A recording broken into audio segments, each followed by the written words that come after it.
comme on l'avait fait hier, hein, je veux vraiment qu'on accorde une attention particulière à l'exposé de nos deux camarades. Je pense que hier, nous avions présenté Amadou Sène Niang, et lors de la présentation, personne ne le connaissait, mais après vous avez découvert qui il était. Donc aujourd'hui, je ne vais pas le représenter parce que vous l'avez connu hier. Dans la salle, il a démontré son talent et ses connaissances. Et je tiens à le remercier très sincèrement au nom de tous. Aujourd'hui, nous avons quelqu'un, Babacar Toïba, il s'appelle, qui est expert dans son domaine. C'est un grand intellectuel. C'est quelqu'un qui est pétri de talent et de connaissances. En tout cas, tous les gens qui l'ont côtoyé savent réellement qui est Babacar Toïba. Et je pense que j'ai tellement insisté pour qu'il vienne, parce que li ñu bëgg moom am na lu bëri lu mu ci mën a andi, surtout dans le fonctionnement du conseil municipal. Et ensuite fan yi yëpp il y a un débat qui est soulevé, un débat inutile d'ailleurs, visant la suppression de la ville de Dakar. Je pense que nous, Dakarois, nous avons notre mot à dire par rapport à ça. Nous, on ne peut pas. Dakar ne peut pas disparaître, c'est impossible, c'est pas possible. Donc je pense que avec ñoom ñaar aujourd'hui on aura beaucoup d'éléments yoo xam ne dinañu permettre ñun suñu demee suñu biir commune débat yi ñu fay am ñu xam lan la ñu war a wax ak nit ñi, parce que di ngeen gis ñu leen interpréter par rapport ak la suppression de Dakar, par rapport à la suppression des villes. Mais quand on dit des villes, mais Dakar moo leen intéresse en fait. J'ai le privilège aujourd'hui de m'asseoir à cette table. Je le dois à un privilège que m'accorde par là, qui ne s'appuie que sur une dimension purement affective. J'aurais dû être de l'autre côté, parce que des personnes plus indiquées que moi, par le profil de compétences, le background, auraient pu mieux s'acquitter de cette charge. Je vous en suis reconnaissant. Et organisationnel de la commune, cadre institutionnel et organisationnel de la commune. Ce plaisir est d'autant plus grand que, ironie du sort, Babacar et moi, la dernière fois qu'on a fait des sessions de formation, on avait été recrutés par des jeunes du PDS qui faisaient une session de formation et qui nous ont recrutés pour les encadrer. Babacar et moi, pendant 3 jours, à l'année, on s'en est bien tiré, je crois. Si on se retrouve aujourd'hui à cette même table, ça me fait repenser. Il m'a aussi beaucoup inspiré et aidé à des moments où on était en phase d'acquisition de connaissances, après avoir été dans l'apprentissage des connaissances théoriques, en termes de connaissances pratiques, des connaissances de la vie, de ce qu'on appelle l'expérience. C'est M. Grand Souleymane a été d'un apport constant. Par précaution oratoire, j'ai choisi de faire une présentation formelle, avec pour unique référence le texte de base. Le texte de référence de mon exposé, naturellement, c'est le Code général des collectivités territoriales. Donc, je suis dans une démarche qui est formelle, qui est faite à partir d'un texte, le texte que nous devons tous connaître et maîtriser. C'est dans un souci d'abord pédagogique, mais ensuite c'est dans un souci d'éviter d'être dans un débat qui est polémique ou politique. Ça, peut-être, on le fera après, mais pour le moment, la communication, elle restera sur les textes. Le texte de base, donc, c'est le Code général des collectivités territoriales, que le gouvernement du Sénégal a engagé la refondation de la décentralisation à travers la réforme de l'acte 3. Cette réforme, je le rappelle, visait 3 objectifs que l'on retrouve dans l'exposé des motifs. 1. Construire une cohérence territoriale par une réorganisation de l'espace et l'émergence de pôles de développement. 2. Assurer la lisibilité des échelles de la gouvernance territoriale en clarifiant les relations entre les acteurs et en articulant les compétences à transférer aux ressources techniques et financières. Et enfin, 3. Améliorer les mécanismes de financement du développement territorial et de la gouvernance budgétaire. Voilà les 3 objectifs poursuivis par la réforme. C'est important de les retenir parce qu'après, s'il faudra évaluer, on le fera en fonction des objectifs visés. Ou de villages, unis par une solidarité résultant du voisinage, désireux de traiter leurs propres affaires, leurs propres intérêts, et capables de trouver des ressources nécessaires à une action qui leur soit particulière au sein de la communauté nationale et dans le sens des intérêts de la nation. Fin de citation. L'intérêt de cette définition, c'est qu'elle fait ressortir 3 éléments constitutifs de la commune. Le premier élément constitutif, la commune est donc une collectivité territoriale, une personne morale de droit public, une personne juridique comme vous, comme l'État. Mais c'est une personne morale, à la différence des êtres humains qui sont des personnes physiques. La commune est une personne juridique, une personne morale de droit public comme l'État. Ce qui a pour conséquence 2 choses. D'abord, la libre administration s'applique à la commune, et ça c'est constitutionnel. Si je ne me trompe, c'est l'article 102 de la Constitution, sauf si ça a été modifié après la réforme de 2016. Deuxième conséquence, c'est l'autonomie financière. Parce qu'on peut avoir une personnalité juridique sans pour autant être une commune. Je vous ai donné l'exemple de l'État, j'aurais pu vous donner l'exemple d'un établissement public, comme l'université. L'université Anta Diop de Dakar a une personnalité morale, est une personnalité morale de droit public. Mais, pour autant, elle n'est pas une collectivité territoriale. Qu'est-ce qui la distingue de la commune? Et ça, c'est le 3e élément, c'est l'existence d'affaires locales. Pour qu'on puisse parler de décentralisation, il faut qu'il y ait des affaires locales. Et ça, c'est le 3e élément constitutif de la commune. Ces éléments, ces affaires locales-là, en fait, ce sont les affaires que les populations de la commune souhaitent traiter ensemble, en tenant compte de leurs propres intérêts et en étant capables de trouver par eux-mêmes les ressources nécessaires à leur réalisation. Donc, je rappelle 3 éléments constitutifs. L'élément juridique, la commune est une personne morale de droit public. L'élément sociologique, la commune est composée par des habitants d'un même périmètre local. Et troisièmement, l'élément matériel, c'est l'existence d'affaires propres, d'affaires locales. Et c'est ça qui différencie Fann Point et Amitié de Sicap Liberté. Parce que chaque commune a ses propres affaires. Mais ces affaires-là doivent être traitées en tenant compte des propres intérêts de ces populations, mais dans le cadre national. Parce qu'il ne faut pas que la décentralisation remette l'unité de la nation. Le Sénégal a opté très tôt et de manière irréversible pour une politique de décentralisation, mais une politique de décentralisation qui se fait dans le cadre, d'abord dans le respect de l'intégrité du territoire, mais ensuite dans le cadre de l'unité nationale. Ça, moi, comme je l'ai dit, ça pose un problème sur l'existence même des communes actuellement à Dakar, du point de vue juridique. Voilà donc pour le statut. Maintenant, après le statut, on va s'intéresser aux organes de la commune. Quels sont les organes de la commune? Je pense qu'après avoir eu bientôt 7 ans de vécu dans vos communes, chacun d'entre vous est en mesure de dire quels sont les organes de la commune. Ou bien, les organes de votre commune. Quels sont les organes de votre commune? Le conseil de quartier. Non, pas le conseil de quartier. Les organes. Les organes prévus par le code. Quels sont les organes prévus par le code? Le conseil municipal, oui. Non, le chef de quartier est une autorité administrative, comme le préfet, comme le sous-préfet.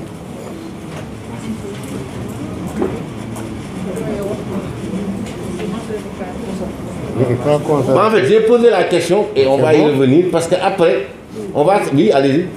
Mais disons qu'on ne sait pas. On est là pour... Voilà, mais je veux aussi qu'on soit dans un échange, dans un partage, parce que vous avez un vécu, une expérience. Conseil de quartier? Non. Ça fait pas partie. Conseil de quartier n'est pas un organe.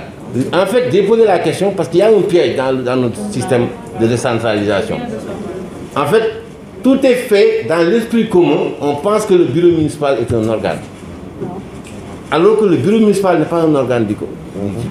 Et ça, on va y revenir. Le bureau municipal, et j'en parle parce que aujourd'hui, si on a fait une réforme pour dire que la tête de liste est automatiquement maire, on aurait pu avoir comme souci de cohérence de renforcer les adjoints au maire et même de leur doter d'attributions propres. Parce qu'en France, où ça se fait, le maire, il est élu parce qu'il est tête de liste, mais les adjoints au maire ont des compétences propres qui ne sont pas celles que leur donne le maire, avec des budgets propres qu'ils exécutent.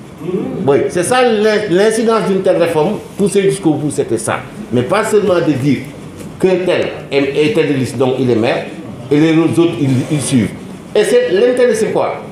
C'est qu'aujourd'hui, quand on partage une liste, et qu'on dise que par exemple, un tel est tête de liste, et que automatiquement, dans l'esprit des populations, si la liste passe, c'est lui qui va être maire. Ça va faciliter le vote sanction. Alors que si on arrivait à mobiliser autour de la tête de liste des gens qui pourraient être adjoints au maire avec des compétences propres et des attributions, ça va être plus facile d'organiser nos listes. Le conseil municipal, il lui arrive de voter un projet qui a été validé par le conseil municipal. J'ai dit, quelle autorité peut se trouver au-dessus des prérogatives du maire dans les limites de sa commune pour que lorsque le conseil communal, le conseil municipal prenne une décision à l'exécution et qu'une autorité vienne saper cette autorisation. Je veux m'expliquer.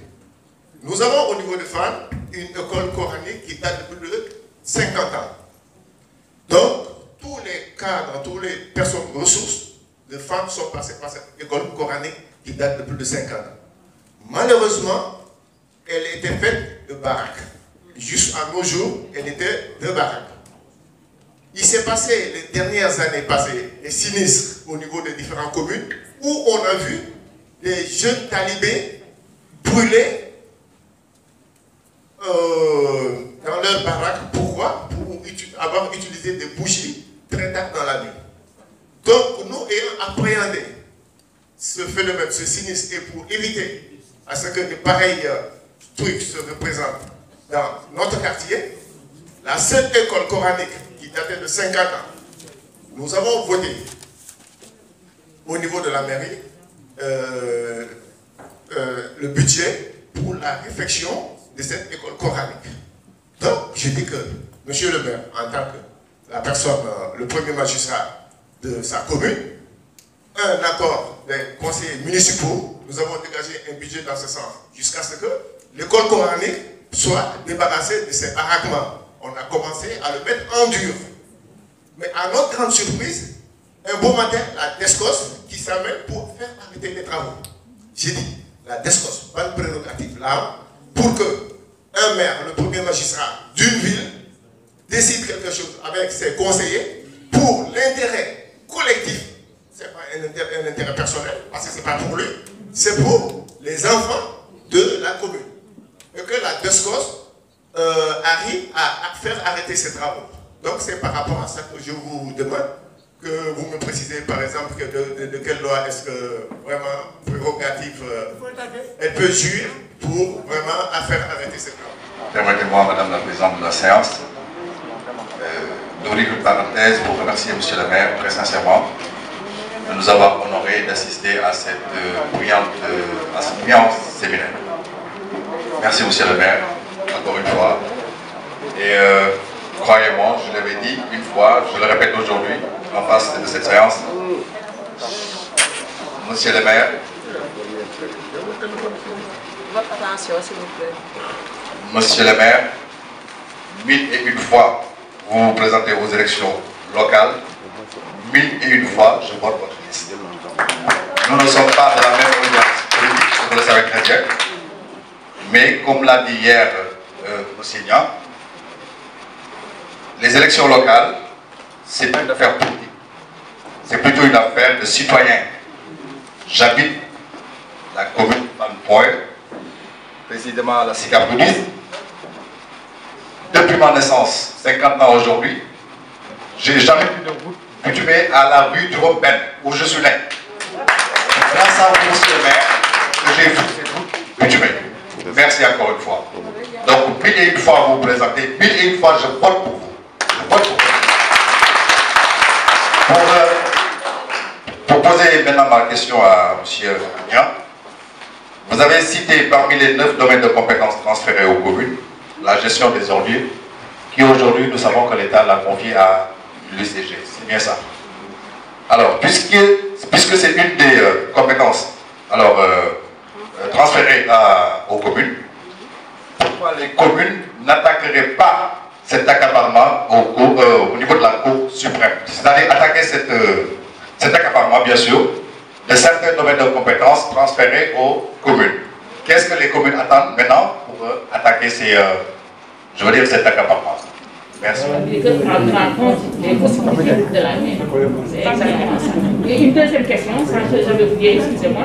Est-ce que le maire a aussi la possibilité de faire recruter par les commerces qui sont dans la commune, en priorité, bien sûr, aux demandeurs qui sont diplômés, de les faire recruter dans les commerces, en priorité, par rapport aux autres quartiers. Les habitants du quartier. Voilà, c'est tout. Merci. C'est vrai. Merci.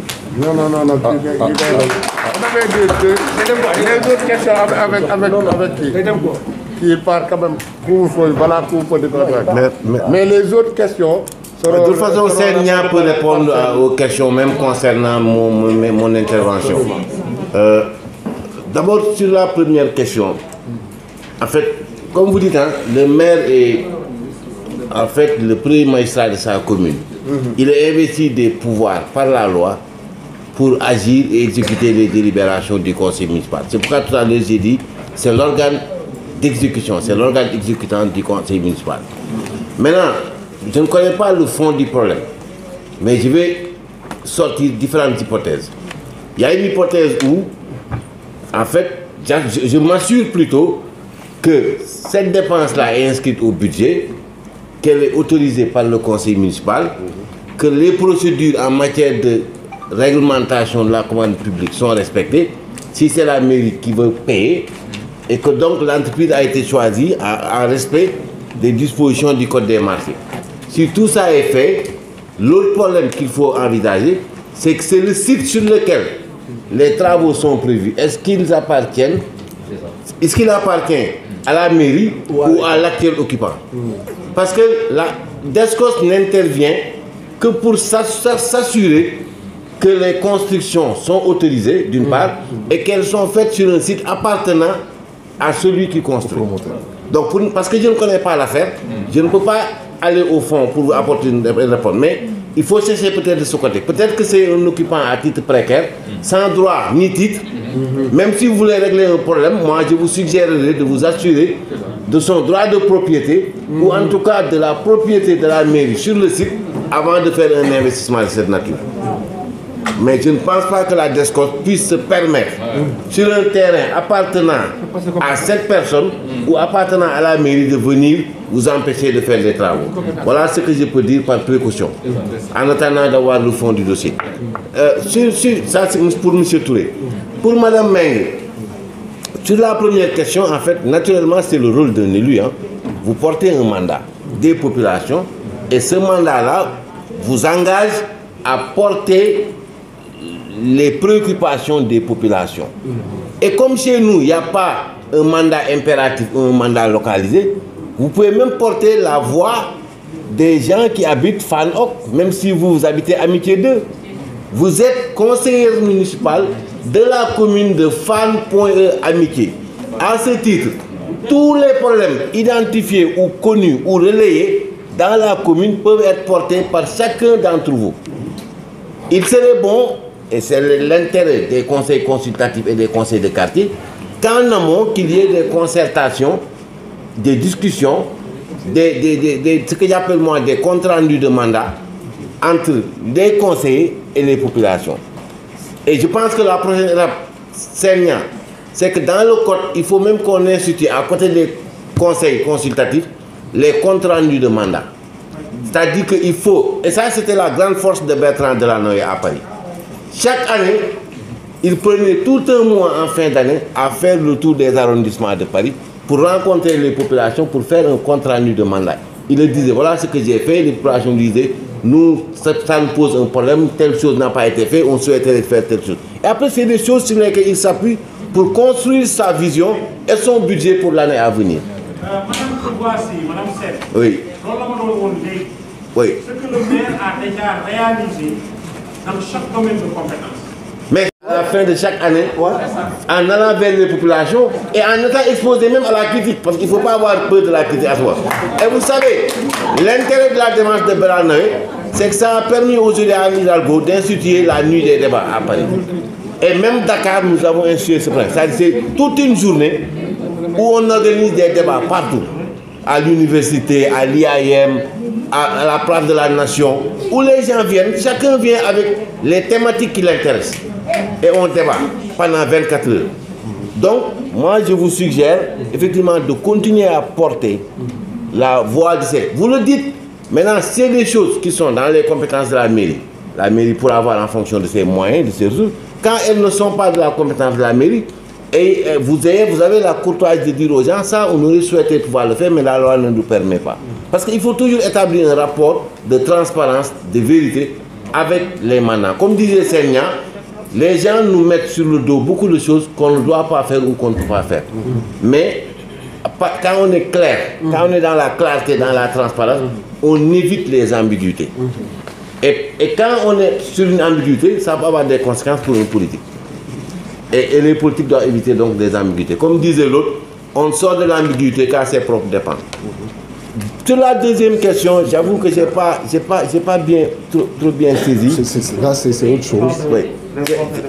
Le conseil de quartier.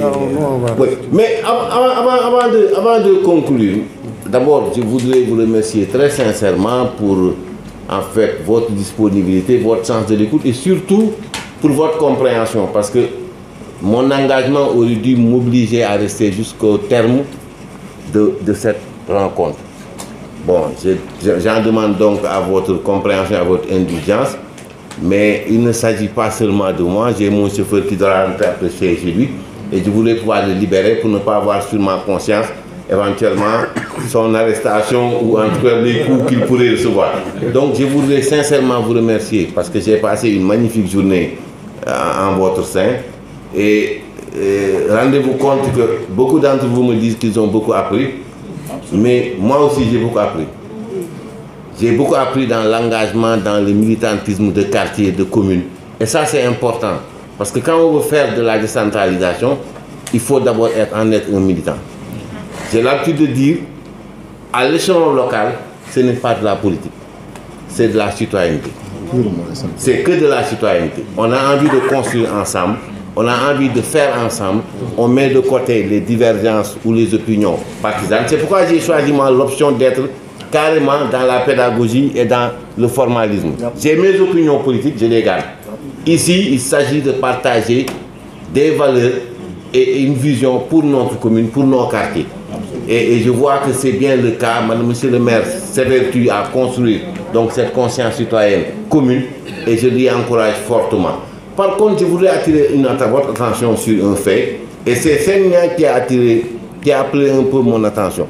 Vous savez qu'aujourd'hui, on dit que les plus grandes communes en termes de démographie, c'est à Dakar, c'est Parcelles, Grand Yoff, Yoff et Médina.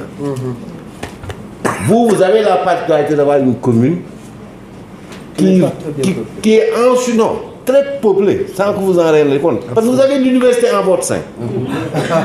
Vous avez l'université Anta Diop en votre sein, que vous ne considérez pas comme partie intégrante de la commune, alors qu'aujourd'hui, il y a au moins 70 000 personnes ou 80 000 personnes dans cette université. Avec toutes les conséquences que ça peut avoir au niveau social. Je vous dis un exemple pour les politiciens. Ça dit que moi, je vais être maire de Fann Point Amitié. Je viens inscrire 30 000 étudiants chez vous, je gagne l'élection. Je change complètement la donne. Et ça, c'est un problème. Aujourd'hui, j'étais dirigeant de grève à l'université. En fait, quand il y a une grève, vous en subissez les désagréments tout de suite. Vous êtes les plus impactés. Mais vous avez également une autre situation que je vis personnellement, parce que j'ai mes enfants qui sont scolarisés au Point E, votre quartier s'est structurellement transformé, sans que les conséquences qui s'y attachent ne soient prises. D'ailleurs, moi, il y a quelques jours, j'ai appelé le préfet. J'ai dit, préfet, moi j'ai un problème au Point E. Avec vos travaux terre là, l'intérieur du Point E, votre commune est devenue une voie très prisée. Je dis, préfet, il faut régler ça. Et comment vous réglez ça? Vous ne pouvez pas étendre les routes, naturellement. Mais pensez à un nouveau plan de circulation à l'intérieur de cette commune, quitte même à faire comme au plateau, en indiquant des sens uniques. Puisque c'est un quartier où tout est bien bitumé, on peut mettre un système de sens unique de la circulation. Parce que rendez-vous compte, entre le relais et l'université de l'autre là, comment il s'appelle, Iba Mar Diop, je peux mettre 30 minutes pour être sûr d'arriver là-bas à 8 heures. Alors qu'en temps normal, il y a quelques années, j'aurais mis 10 minutes, même pas 15, 10 minutes. Et tout ça, c'est des questions à enlever. La démographie qui explose à l'université, la transformation structurelle des quartiers dans la commune, avec une incidence sur la circulation, parce que la circulation, le problème, il y a beaucoup de voitures, mais il y a surtout le fait qu'il y a un quartier qui s'est transformé avec beaucoup d'écoles, d'instituts supérieurs, avec beaucoup de bureaux, avec des immeubles qui sont construits et qui ne sont pas conçus pour accueillir autant de voitures qu'il y a d'occupants. La conséquence, c'est que les gens sont finalement sur la chaussée et obstruent la circulation. C'est des questions qu'il faut intégrer, notamment dans un plan de développement communal, et travailler en rapport avec la ville et avec l'État à trouver des solutions, sans quoi ça va être infernal. En fait, la qualité de vie que beaucoup d'entre vous ont connue pour avoir grandi là-bas, et parce qu'il a justifié que nos parents ont fait le choix d'acheter des maisons là-bas, toute cette qualité de vie-là est en train de se perdre. Et quand ça va se perdre, vous allez devoir quitter d'une manière ou d'une autre. Et c'est à ce moment-là que ceux qui sont riches, même s'ils n'ont pas la qualité de citadins, vont investir davantage vos quartiers. Et c'est ce qui se passe aussi dans mes quartiers à Sicap Liberté. On se retrouve avec des gens qui n'ont pas la culture de ville et qui sont venus parce que nos parents sont soit à la retraite, soit décédés, les maisons, les gens ont vendu. Hein? Ils achètent, ils viennent construire un R+10, après louent les appartements, ils s'en fichent, et après tout Dakar qui se ruralise. Voilà un point sur lequel vraiment je voulais attirer votre attention, en vous remerciant encore une fois pour votre accueil et votre attention. Merci beaucoup. Merci Choiba. En attendant, il faut lui permettre de se retirer. Ouais, non, 15 minutes. Mais là, vraiment 15 minutes pour aller aux petits besoins, pour aller prendre un café revenir. Seul le cadre institutionnel est là. Départementalisation, communalisation intégrale. Là, le ministre financier, dara. Ndax ñetti xaalis yi ba tey mu ngi nekk ñetti xaalis rek romb. Au plan humain, amul changement.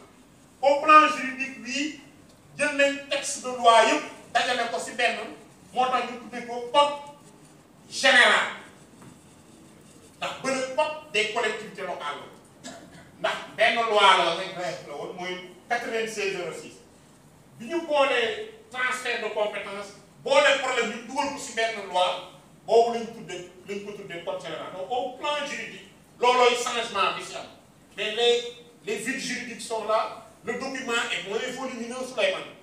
C'est un petit document par rapport au document acte 2.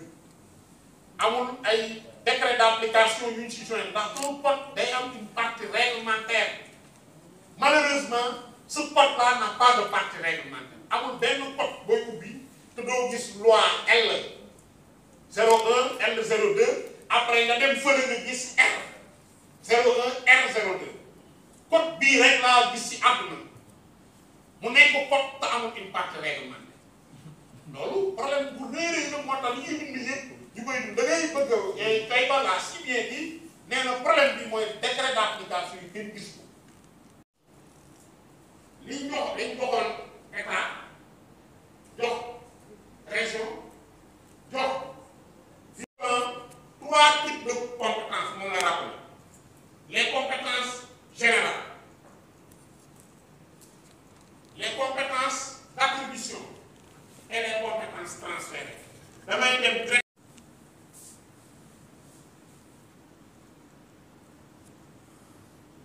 Non. Et gestion des ressources naturelles. santé, population, action sociale, jeunesse, sport, loisirs, culture, éducation, alphabétisation, promotion des langues nationales, formation professionnelle, planification, aménagement du territoire, urbanisme et habitat. Nous répartissons entre le département, la commune et la ville.